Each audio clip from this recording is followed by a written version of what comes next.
आजकाल खूपच ऑर्डर्स असल्यामुळे रोजच झोपायला उशीर होतोय. तरी पण सकाळी उठायलाच लागतंय, कारण आज होता सोमवार.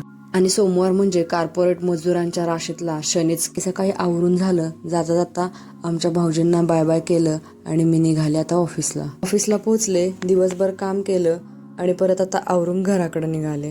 कोणी फ्रीजचं दार उघडं ठेवलंय काय माहिती, पण थंडी तर एवढी मोक्कार वाढली की काय बोलायलाच नको. आणि सोसायटीमध्ये आले तर काय, हे श्वान मला म्हणाले आजची हाजरी किती मिळाली. आणि बघा खरोखरच हाजरी विचारायला जवळ आलेत. त्यांना म्हणलं हातावरचं पोट आहे.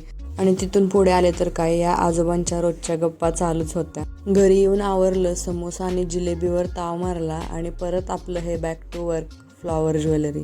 आता डिसेंबर आणि जानेवारीमध्ये लग्नाचे पण खूप मुहूर्त आहेत, त्याचसोबत संक्रांत पण आली आहे, त्यामुळे काम जरा ओव्हरलोड. आता तुम्ही म्हणाल ही जॉब तर करते आणि वर हे फुलांचं काय करत असती, तर ती माझी हॉबी आहे, दुसरं काही नाही. आणि हे बघा मी माझ्या मैत्रिणीसाठी किती सुंदर बनवलं, दीदीने पाठवलेलं तसं एकदम सेम टू सेम. तर बाय मंडळी, आजसाठी एवढं. उद्या भेटू पुन्हा नवीन ब्लॉगमध्ये. ज्वेलरी आवडल्यास ऑर्डर द्यायला अजिबात विसरू नका.